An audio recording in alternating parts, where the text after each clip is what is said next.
உணவே மருந்து, மருந்தே உணவு என்ற பழமொழிக்கு ஏற்ப நம் அன்றாடம் பயன்படுத்தும் உணவு வகைகளில் இடம்பெறும் பொருட்களின் உள்ள மகத்துவத்தை பற்றியும் அதில் அடங்கியிருக்கும் மூலிகைகள் குறித்தும் விவரிக்க வருகிறது இப்பகுதி. நலம் தரும் மூலிகை.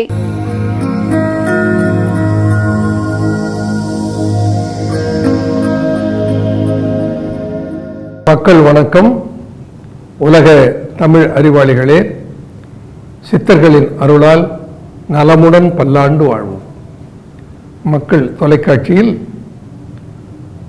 புத்தம்புது காலை என்கின்ற தொடர் நிகழ்ச்சியிலே நலம் தரும் மூலிகை என்கின்ற பகுதியில் மிக முக்கியமான ராஜ உறுப்பாக இருக்கிற இருதயத்தை எப்படி பாதுகாப்பது, இருதய நோய் வராமல் எப்படி நம்மை காத்துக்கொள்வது, நம்முடைய ஆரோக்கியத்தை எப்படி பேணுவது. ஏன்னா இருதயத்தை விட மிக முக்கியமான உறுப்பு என்று சொல்லுவதற்கு உடலில் எதுவும் இல்லை. முதல்ல எடுத்தார் ராஜ உறுப்பில் முதல்ல நிற்பது எதுனா இருதயம், நுரையீரல், மூளை, சிறுநீரகம், கல்லீரல், இவைகளெல்லாம் நம்முடைய உடலை நேர்த்தியாக காப்பாற்றுகிற பணியை செய்கிற அற்புதமான ராஜ உறுப்புகள். அப்போ அந்த இருதயத்தை நாம் எவ்வளவு கவனமாக காப்பாற்ற வேண்டும். இருதயத்தில் வருகிற பிணிகளுக்கெல்லாம் முதன்மை காரணமாக இருப்பது எது? இரத்த அழுத்தம்னு சொன்னேன். இந்த இரத்த அழுத்தத்தை குறைப்பதற்குரிய மூலிகைகளை எல்லாம் சொல்லிக் கொண்டிருக்கிறேன். உணவு கட்டுப்பாடு என்பது மிக முக்கியம், எல்லோருக்கும் தேவை. உணவு கட்டுப்பாடுனா உணவு உப்பு இல்லாம, புளி இல்லாம, காரம் இல்லாம சப்புன்னு சாப்பிடுறது, அப்படி அர்த்தம் அல்ல. உணவை தேர்ந்தெடுத்தல், நம்முடைய உடல் ஆரோக்கியத்துக்கு ஏற்ற உணவை தேர்ந்தெடுத்துக் கொள்ளுதல். கிடைக்கிறதெல்லாம் தின்னுவது என்று அல்ல, நமக்கு எது தேவையோ அதை கிடைக்க வைத்து சாப்பிடுதல். இப்ப காலையில பழம் சாப்பிடுவது, வெள்ளரி பிஞ்சு சாப்பிடுவது, பப்பாளி பழம் சாப்பிடுவது, கொய்யாப்பழம் சாப்பிடுவது, ஆப்பிள் சாப்பிடுவது, பேரிக்காய் சாப்பிடுவது, அத்திப்பழம் சாப்பிடுவது, இதெல்லாம் ரொம்ப சிரமமா? இதை முயற்சி பண்ண முடியாதா நம்மால?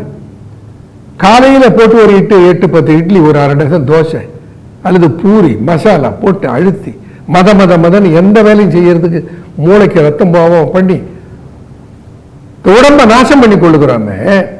நம்ம கவனமா இருக்கணும். இல்லை, ஒரு வீடை பராமரித்து நன்றாக கழுவி துடைத்து வெள்ளை அடித்து ஒட்டடை அடித்து உடைந்து போன ஓடுகளை அகற்றி கீறல் விட்டுருக்கிற பகுதியிலே பூசி அதை செப்பனிட்டு வைத்துக் கொண்டால் அந்த வீடு நெடுநாளைக்கு வரும். அப்படித்தானே நம்ம உடம்பு. அதை விட்டுட்டு அது கெட்டு போனதுக்கு அப்புறம் வைத்தியம் பார்க்க போறது. கண்ணு கெட்ட பிறகு சூரிய நமஸ்காரம் சொல்வார். நம்ம என்ன பண்ணணும்? நன்றாக இருக்கிற போதே அதை காப்பாற்றிக் கொள்வதற்கு என்ன செய்ய வேண்டுமோ அதை செய்ய வேண்டும். அப்படி உணவிலே மிக தேர்ந்தெடுத்து கவனமான நல்ல ஆரோக்கியமான உடலில் கொழுப்பு சத்து படியாமல் இருப்பதற்குரிய உணவுகளை எடுத்துக்கொள்ள வேண்டும். நாட்டு தக்காளியா இருந்தால் நல்லது, மிகச்சிறந்தது. தக்காளி பழத்தில் நிறைய அறிவியல் ஆய்வுகள் வந்திருக்கின்றன. லைக்கோபீன் என்று ஒரு சத்து பொருளை தக்காளி பழத்தில் இருந்து பிரித்தெடுத்திருக்கிறார்கள். இந்த லைக்கோபீன் இதய நோயை வராமல் தடுக்கிற ஆற்றல் பெற்ற முக்கியமான ஒரு சத்து பொருள். வெங்காயம், தக்காளி இது என்றைக்கு கிடைக்காது, எந்த நாளில் கிடைக்காது. சாலட் என்று காலையிலே எடுத்துக்கொள்வதற்கு மிகச் சிறந்தது வெங்காயம், தக்காளி, வெள்ளரி பிஞ்சு அண்ட் கேரட். இது 4 கிடைக்காதா? கொஞ்சம் எலுமிச்சம்பழம் சாறு அந்த வெங்காய ஸ்லைஸில் விட்டுட்டோம்னா அது காராது, சாப்பிடுவதற்கு நன்றாக இருக்கும். இப்போ வெள்ளரி பிஞ்சு, வெங்காயம், தக்காளி, கேரட் காலை உணவு முடிஞ்சு போச்சு. கூட கொஞ்சம் ஒரு பப்பாளி பழம், ஒரு முழு பப்பாளி பழம் இல்லை, கொஞ்சம் ஸ்லைஸ் பப்பாளி.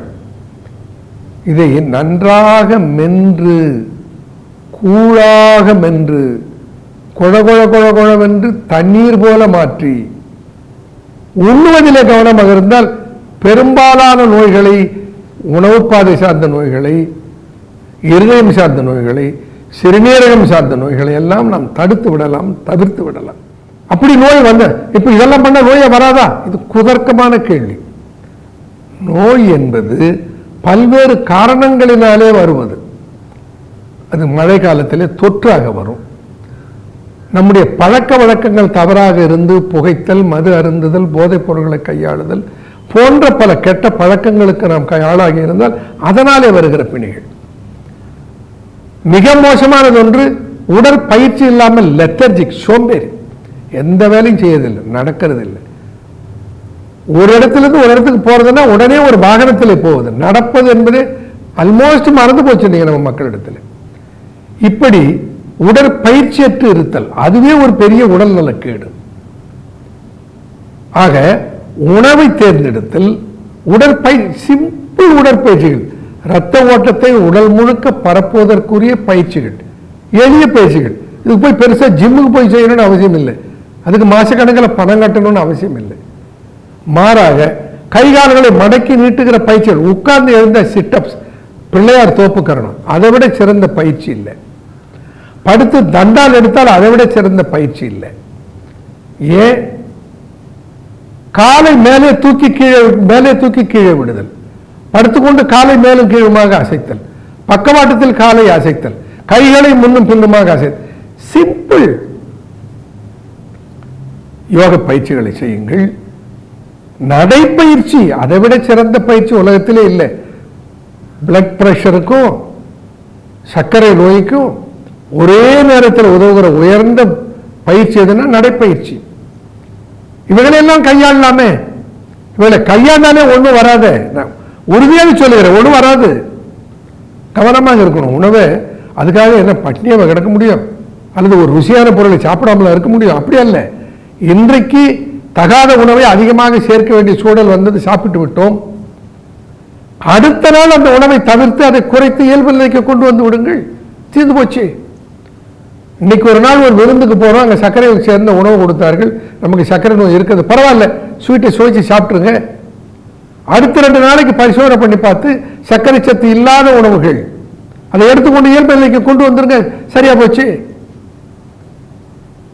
ஆகையினாலே அன்பார்ந்த தமிழ் சொந்தங்களே, ஆரோக்கியத்துக்கு இருக்கிற வழிகளை, இந்த வெள்ளம் வருவதற்கு முன்னால் அணை போடுகிற முறையிலே நாம் நம்மை பாதுகாத்துக் கொள்ள வேண்டும். நன்றி, வணக்கம்.